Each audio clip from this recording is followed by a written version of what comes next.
اس کو آپ پامال نہیں کر سکتے. اور ان کا قصور کیا تھا؟ اعظم سعدی نے ایک ٹویٹ کی کہ جی باجوہ نے NRO2 دیا ہے، سارا پاکستان جانتا ہے کہ اس نے دیا. شہباز گل نے کوئی سٹیٹمنٹ دی، اس سے پوچھا بھی نہیں کہ کیا اس کا مقصد کیا تھا، پیچھے کیا تھا، کہنے کیا وہ کیا کر رہا تھا. اس کے اوپر تشدد. شیخ رشید کو اٹھا لیا، اس کو لے گئے. فواد چودھری کو اٹھایا. ہمارے لوگوں کے اوپر، سب کے اوپر FIRs ہیں. جس طرح میں نے کہا میرے اوپر کوئی 70 FIR ہے، دہشت گردی کے کیسز بنا دیے. الیکشن کمیشن کے باہر ایک احتجاج ہوتا ہے، عمران خان کو الیکشن کمیشن ڈسکوالیفائی کر دیتی ہے، اس کے بعد احتجاج ہوتا ہے، میرے اوپر دہشت گردی کا پرچہ کٹ جاتا ہے، میں وہاں تھا بھی نہیں. دوسرا، ایک یہی بددیانت دار، ایک مورلی کرپٹ الیکشن کمیشن جو بار بار ہمارے خلاف پوری کیمپین چلا رہی ہے، یہ نون لیگ کا حصہ بن کے اور یہ PDM کا حصہ بن کے، جو ہمارے ہر فیصلہ ہمارے خلاف دیتا ہے، کیمپین کرتا ہے. کیا کیس تھا؟ فورن فنڈنگ کیس. پہلے پتا چلا وہ فورن فنڈنگ ہی نہیں تھی، پتا چلا کہ وہ اب پروہیبٹڈ فنڈنگ ہے. وہ کیس جو میں آج لکھ کے دیتا ہوں، کسی عدالت میں جائے گا یہ باہر پھینک دیں گے، کیس ہی کوئی نہیں ہے. وہ رپورٹ کے اوپر FIA میرے اوپر وارنٹ نکال دیتی ہے، اور وہ اسی کے اوپر وہی جو کیس ہے پروہیبٹڈ فنڈنگ کا، اس میں باقیوں کو سارا بری، عدالت بری نہیں کرتی، ان کی ضمانت دے دیتی ہے سب کو. عمران خان کے اوپر وارنٹ نکلاتا ہے. اور ہر کوشش کی جا رہی ہے کہ کسی نہ کسی طرح تحریک انصاف کی لیڈرشپ یا عمران خان کو جیل میں ڈالو، یا ڈسکوالیفائی کرو، یا ہمارے لوگوں کے اوپر ہر قسم کا پریشر ڈالو. کاف لیگ، میں آج اس کے اوپر بھی بات کرنا چاہتا ہوں کہ پہلے تو ان کو پورا آ کے یہاں زور لگایا گیا. جو لوگ اپنے آپ کو نیوٹرل کہتے ہیں انہوں نے پریشر ڈالا، پورا ایجنسیز نے پریشر ڈالا کہ عمران خان کو چھوڑ کے تو نون لیگ کی آپ ہم چیف منسٹرشپ ملتی ہے، آپ وہ لے لیں. ہمارے لوگوں کو، MPs کو، جب یہ ووٹ آف کانفیڈنس آنی تھی، ان سب کو کہا گیا، بلا کے چن کے لوگوں کو، سب کو نہیں، چن کے لوگوں کو کہا گیا کہ آپ چھوڑیں. عمران خان کے اوپر کانٹا ڈال دیا گیا، آپ نون لیگ جائیں، آپ نے ووٹ نہیں ڈالنی. سب کے اوپر پریشر ڈالا گیا. ان کے اوپر پیسے بھی آفر کیے گئے، اور پھر ان کو دھمکیاں دی گئی کہ آپ کی کوئی فیوچر نہیں ہے تحریک انصاف میں. چودھری پرویز الہی کو میں آج داد دیتا ہوں، ان کو اور ان کے بیٹے مونس الہی کو، کہ انہوں نے ان ساری دھمکیوں کے باوجود، پورا زور لگانے کے باوجود، ان کو کہا ہم آپ کے اوپر کرپشن کیسز کر دیں گے، ہم آپ کو چھوڑیں گے نہیں. ایک ان کا کوئی جاننے والا مونس الہی کا، اس کو پکڑ کے لے گئے، 3 دن اس کو رکھا، اس کو مار مور کے، اس کو اچھی طرح مار کے، اس کو ظلم کر کے گھر واپس لے کے آئے. ابھی بھی ان کا سیکرٹری جو ہے پرویز الہی کو، وہ غائب ہے. صرف ایک پریشر ڈال رہے ہیں کہ عمران خان کو چھوڑ دو. اور انہوں نے پوری کوشش کی تھی کہ وہ گورنمنٹ نہ ڈیزالو کرے تاکہ الیکشنز نہ ہو جائے. اس لیے ہم نے پرویز الہی کو آنر کیا کہ انہوں نے اس سارے پریشر کے باوجود انہوں نے اپنی پارٹی بھی ضم کی، اور اس لیے ہم نے آنر کیا کہ ہم اعزاز دیتے ہیں پریزیڈنٹ اپنی پارٹی کا بنانے کے لیے. میں یہ آپ کو ساری چیزیں اس لیے بتا رہا ہوں کہ اس طرح کی چیزیں کبھی پاکستان کی سیاست میں نہیں ہوئی. یہ جو ظلم، یہ جو تشدد، جھوٹی FIRs، اور یہ اس طرح کا الیکشن کمیشن، ایسا الیکشن کمیشن کبھی پاکستان میں نہیں آیا. ہم نے اپنی اسمبلیز ڈیزالو کی، 2 انہوں نے کیئر ٹیکر گورنمنٹس بنانی تھی. ہم نے وہ نام دیے جو کہ ساروں کو ایکسیپٹیبل تھے، وہ نام جو کریڈیبل تھے، جن کی کوئی جو رسپیکٹ تھی معاشرے میں. ہمیں پتا تھا کہ نون لیگ بھی ان کو جانتی ہے. انہوں نے چن کے یہاں چیف منسٹر پنجاب کا لے کے، جو ہمارا سخت مخالف تھا. اس کے بعد ہم نے 22 نام دیے الیکشن کمیشن کو. ہم نے کہا ان لوگوں نے ہمارے اوپر ظلم کیا تھا 25 مئی کو.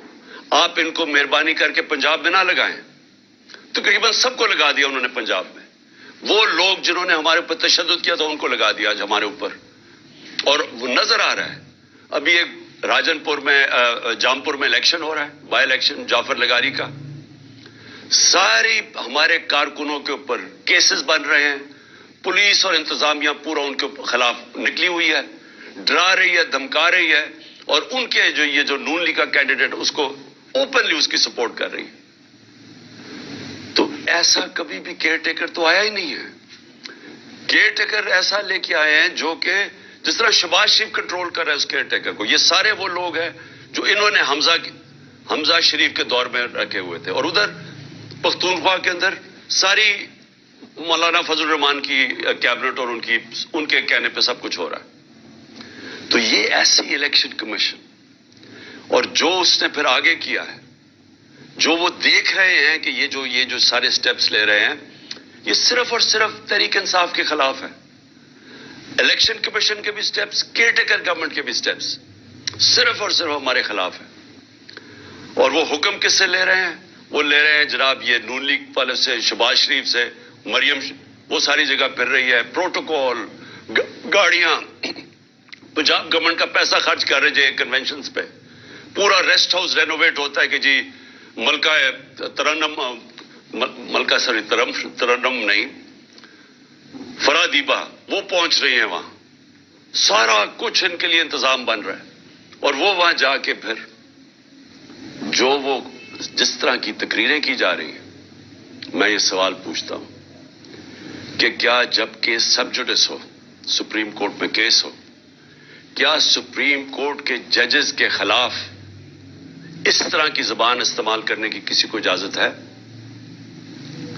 کیا آپ کا, کیونکہ صرف آپ الیکشن سے بھاگ رہے ہیں, آپ کو پتا کہ عوام آپ کے ساتھ نہیں ہے, صرف اس سے بچنے کے لیے پورا پریشر ڈالا ہوا ہے انہوں نے پاکستان کی عدلیہ پہ. اور صرف ایک مقصد ہے ان کا کہ 90 دن میں الیکشن نہ ہو. میرا سوال یہ ہے کہ آرٹیکل 224 پاکستان کے آئین کا, اس میں کوئی گنجائش ہے کہ جب اسمبلیز ڈیزالو ہوتی ہیں تو اس کے 90 دن کے بعد الیکشن ہونا چاہیے؟ کوئی اس کو چینج کر سکتا ہے؟ یعنی اس کی کتنا بھی آپ اپنا ذہن استعمال کر لیں, جتنے اچھے وکیل لے آئیں, مجھے یہ سمجھا دیں کہ 90 دن کے بعد کیسے ہو سکتا ہے کہ حکومت یہ کیئر ٹیکر چل سکتی ہے. اور میرا اگلا سوال ہے کہ جو پاکستان کی آبجیکٹو ریزولوشن ہے, جو قرارداد مقاصد, جو بنیاد رکھی تھی کہ پاکستان کا روڈ میپ کیا ہے, اس میں ایک چیز واضح ہے کہ سوورنٹی وہ اللہ کی ہے, اور اللہ کے بعد جو فیصلے کریں گے وہ عوام کے منتخب کیے ہوئے نمائندوں کی ہے, پبلک ریپرزینٹیٹیوز کی ہے, جو عوام نے سلیکٹ کیے. میں یہ پوچھنا چاہتا ہوں کہ یہ جو کیئر ٹیکر گورنمنٹ دو بٹھا دی ہیں لا کے, پہلے تو یہ ساری, کبھی میں پھر سے کہتا ہوں, کبھی ایسی جانبدار کیئر ٹیکر گورنمنٹس نہیں آئی.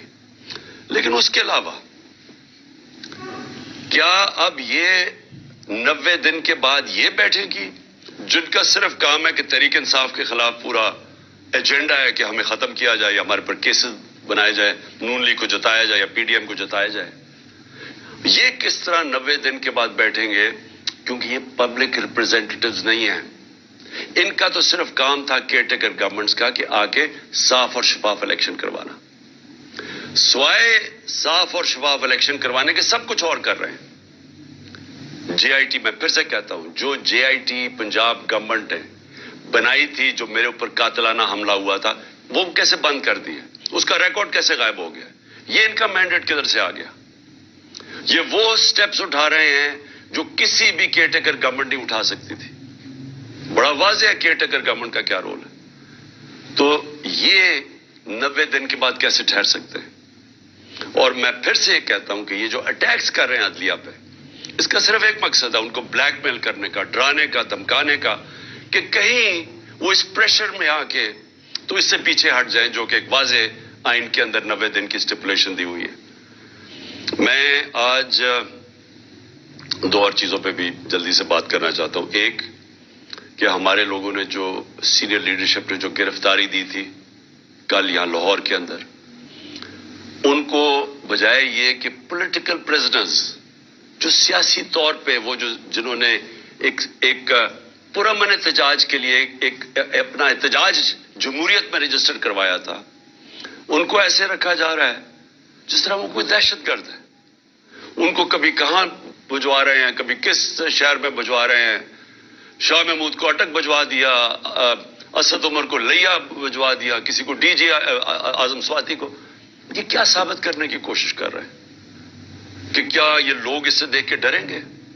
اگر اس کو دیکھ کے ڈرتے جو آج پشاور میں پبلک نکلی ہے ایسے نکلتی جس طرح پبلک نکلی ہے، اور انشاءاللہ کل آپ پنڈی میں دیکھیں گے کہ جس طرح پبلک نکلے گی، اب کہیں گے ہمیں جیلوں میں ڈالو. یہ خوف نہیں ہے کسی کو اب کہ یہ آپ وہ اٹک چلے جائیں یا کہیں چلے جائیں تو ہم ڈر جائیں گے. کہ آپ اگر یہ سمجھتے ہیں یہ جو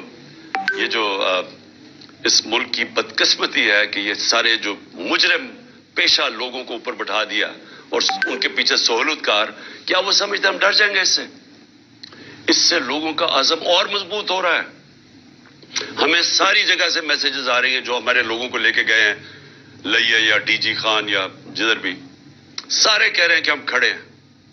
ایک سے میسج آئی ہے کہ بالکل ہم نے اب پیچھے نہیں ہٹنا. سو اس سے کوئی گھبرا نہیں رہا. اور کل انشاءاللہ پنڈی میں دیکھیں گے جس طرح پبلک نکلے گی، جس طرح ہماری قیادت تیار ہے اپنے آپ کو یہ جیل بھرو تحریک کے اندر شامل ہونے کے لیے.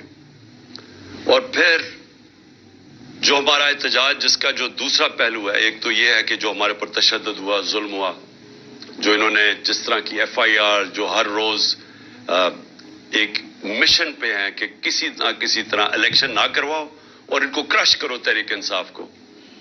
تو ایک تو اس کے اوپر احتجاج ہے، پرامن احتجاج ہے. اور میں یہ یاد کروا دوں آپ کو کہ سری لنکا میں انہی حالات کے اندر پبلک سڑکوں پہ نکلی تھی اور لوگوں نے جلائے تھے گھر. پرائم منسٹر کا گھر جلا دیا تھا، پبلک خود سڑکوں پہ آ گئی تھی.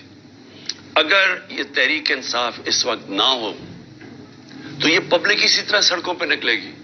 جس طرح کے حالات یہاں بن گئے آج پاکستان میں، پبلک تو خود نکلنے کے لیے تیار ہے سڑکوں میں.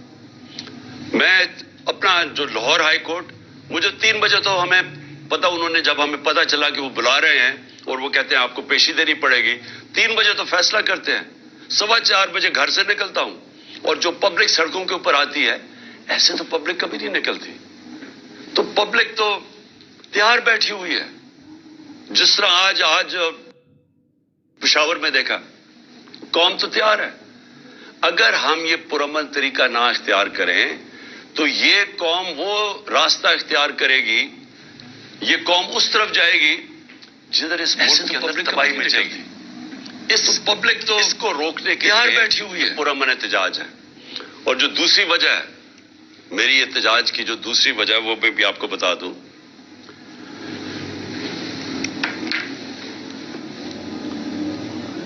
کہ جو شہباز شریف نے کل تقریر کی، قوم کو مزید اور قربانیاں دینی پڑیں گی.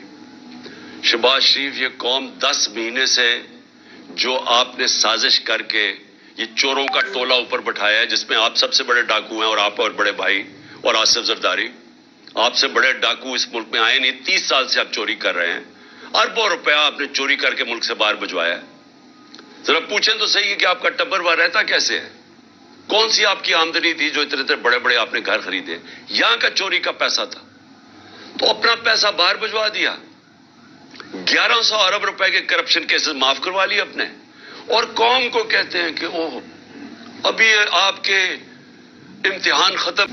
میں اس کے اوپر صرف یہ کہنا چاہتا ہوں کہ کبھی شہباز شریف لوگوں کو پوچھا ہے کہ آج لوگوں کا گزارا کیسے ہو رہا ہے؟ جب ہمارے دور پہ آپ بار بار ہر روز اسمبلی میں کھڑے ہو کے، جو ذرا ہمارے دور میں تو کوئی اپوزیشن کے مسئلے نہیں تھے. جو آپ کے کیسز تھے وہ تو سارے آپ کے 95% کیسز آپ کے خلاف وہ تو پہلی گورنمنٹ سے بنائے ہوئے تھے، آپ کے اپنے دور میں بنے تھے. اسحاق ڈار تو آپ کی حکومت میں ملک سے فرار ہوا تھا. جب اسے پوچھا گیا کہ اتنے زیادہ پیسے $5 ملین باہر کیسے بھجوائے ہیں، تو جب اسے جواب پوچھا ملک سے باہر بھاگ گیا۔ نواز شریف کے دونوں بیٹے آپ کے دور میں ملک سے باہر فرار ہوئے تھے، جب ان سے پوچھا گیا کہ بتائیں یہ آپ کی پراپرٹیز اربوں روپے کی کدھر سے آئی ہیں، وہ باہر بھاگ گئے۔ یہ جو اس کا شہباز شریف آپ کا جو بیٹا، آپ کا جو داماد تھا، وہ آپ کے دور میں باہر بھاگا تھا جب پتا چلا کہ سرکاری طور پہ اس نے سرکاری ایک اپنی کوئی بلڈنگ کرائے پہ دی ہوئی تھی، وہ ابھی بنی نہیں تھی، اس کو جب پیسہ مل رہا تھا، جب اس سے سوال پوچھا وہ باہر بھاگ گیا۔ اور آپ کا پتہ ہے کہ آپ کا ٹرائل ہو رہا تھا اور آپ پکڑے جانے والے تھے مقصود چپڑاسی کے کیس میں، اور واپس آ کے جیسے ہی آپ اقتدار میں آئے تو 4 گواہ مارے گئے ہیں جن کو پیسے، آپ کے نوکر تھے جن کو پیسے آ رہے تھے، جس میں مقصود چپڑاسی، 4 کو ہارٹ اٹیک ہو گیا، کوئی اتنی عمر بھی نہیں تھی ان کی، 4 کو یہ ایک دم آتے ساتھ ہی 2 مہینے میں اٹیک ہو گیا۔ اور سب سے بڑی بات کہ جو انویسٹیگیٹ کر رہا تھا، جو آپ کا FIA کا انویسٹیگیٹ ڈاکٹر رضوان تھا، اس کو بھی ہارٹ اٹیک ہو گیا، اور آپ نے سارے اپنے کیسز معاف کروا لیے، اور لوگوں کو کہہ رہے ہیں کہ جو اور قربانیوں کے لیے تیار ہو جا۔ 30,000 جس کا تھا پچھلی اپریل میں جب نے سازش کر کے ہماری گورنمنٹ گرائی تھی، وہ آج صرف 20,000 کی چیزیں خرید سکتا ہے۔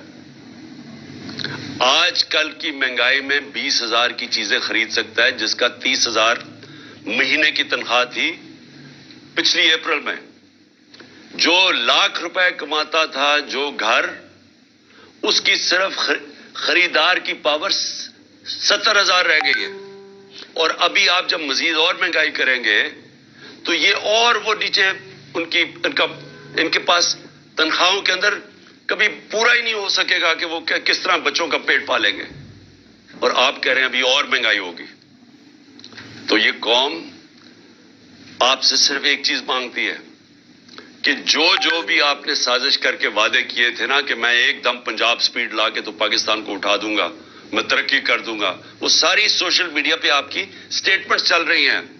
دیکھو میں آتے ساتھ ہی 6 مہینے میں کیسے پاکستان کو اٹھاتا ہوں۔ جب ایک جمہوریت کے اندر آپ اپنے وعدے پورے نہیں کر سکتے اور لوگوں کی کمر توڑ دیتے ہیں مہنگائی کے ذریعے، آج گھروں کے اندر مشکل پڑی ہوئی ہے، گھروں میں لڑائیاں ہو رہی ہیں، گھر میں جو بیویاں مائیں بیٹھی ہیں وہ کہتی ہیں ہمارا خرچہ پورا نہیں ہو رہا، خامد آگے سے کہتا ہے میں بچوں کی بھی فیس دینی ہے، میں کدھر سے پیسہ لے کے آؤں، میں نے کپڑے لینے ہیں، یہ ہوا ہے آج تک گھروں میں، اور آپ کہہ رہے ہیں مزید اور مہنگائی آنے والی ہے۔ یہ دوسری وجہ احتجاج کی، ہم 2 وجہ سے احتجاج کر رہے ہیں۔ اور میں آخر میں جاتے ہوئے اپنے ججز کو کہنا چاہتا ہوں کہ دیکھیں یہ ڈیفائننگ مومنٹ ہے پاکستان میں، یہ فیصلہ کن وقت ہے۔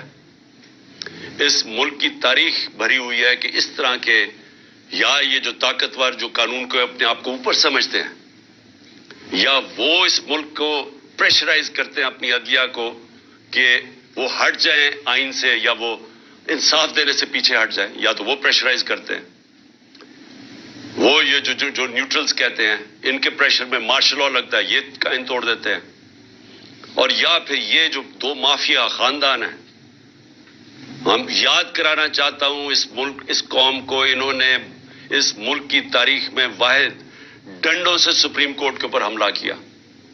جسٹس سجاد علی شاہ کی ریپوٹیشن ساری جوڈیشری جانتی ہے، ایک دیانتدار آدمی تھے، وہ ان کو بھگایا، اور پھر یہ تاڑڑ جو تھا پرانا، جو بریف کیس لے کے گیا کوئٹہ اور وہاں ججز کو خریدا گیا، یہ انہوں نے کیا، وہ یہ ان کی تاریخ ہے۔ جو نواز شریف تھا، یہ جب آج سے 40 سال پہلے یا یہ کرکٹ کھیلتا تھا جمخانہ کے اندر، سارے لوگوں سے پوچھ لیں کہ یہ میچ کھیل کے اپنے امپائر کھڑے کر کے میچ کھیلتا تھا، یہ تاکہ اس کو کوئی آؤٹ نہ دے دے، یہ کرکٹ بھی روندی مار کے کھیلتا تھا، اس نے کوئی کام آج تک دیانتداری سے نہیں کیا، اس نے کبھی بھی جوڈیشری کو دیانتداری سے فنکشن کرتے نہیں دیکھا۔ جب وہ فون کال ہے کہ شہباز شریف کال کر رہے جسٹس جس کو بھی کہ جی یہ بے نظیر کو یا وہ سیف الرحمان، شہباز شریف کچھ اور سزائیں بتا رہے ہیں کہ جج صاحب ان کو یہ 3 سے 5 سال کی سزا دی جائے، یہ ان کو ویسے جج چاہیے، ان کو کبھی بھی آزاد عدلیہ جس طرح سجاد علی شاہ جیسے جج تھے وہ کبھی بھی ان کو گوارا نہیں تھے، اور بیٹی کا بھی یہی حال ہے، اور ابھی شہباز شریف بھی وہ بھی بول رہا ہے ججز کے اگینسٹ۔ صرف آرٹیکل 224 پڑھ لیں آئین کا، مجھے یہ سمجھا دیں کہ کیسے 90 دن کے بعد کیسے ہو سکتا ہے کہ 90 دن سے آگے الیکشن جائے؟ صرف پڑھ لیں۔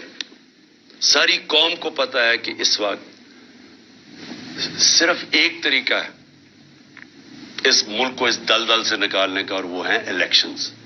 جتنی دیر یہ چلتا جائے گا، یہ چور بیٹھے ہوئے چوریاں اپنی بچاتے جائیں گے اور صرف ڈرے ہوئے ہیں کہ الیکشن میں یہ ہار جائیں گے، جتنی دیر یہ اوپر بیٹھے رہیں گے یہ ملک مزید دلدل میں پھنستا جا رہا ہے۔ اور اس لیے ہم نے اپنی حکومتیں قربان کی تھیں۔ کبھی کوئی اپنی 60% سے اوپر پاکستان پہ حکومت کر رہی ہو ایک پارٹی، اور وہ کبھی اپنی حکومتیں پاکستان کی تاریخ پہ قربان نہیں کی، صرف ایک مقصد تھا کہ ملک کو مزید یہ تباہی سے بچایا جائے اور الیکشنز کروائے جائے، جو ایک ہی طریقہ ہے کہ ملک میں سیاسی استحکام آئے گا۔ سیاسی استحکام آئے گا تو معاشی استحکام آئے گا، اس کے علاوہ کوئی حل نہیں ہے اس سے۔ پاکستان پائندہ باد۔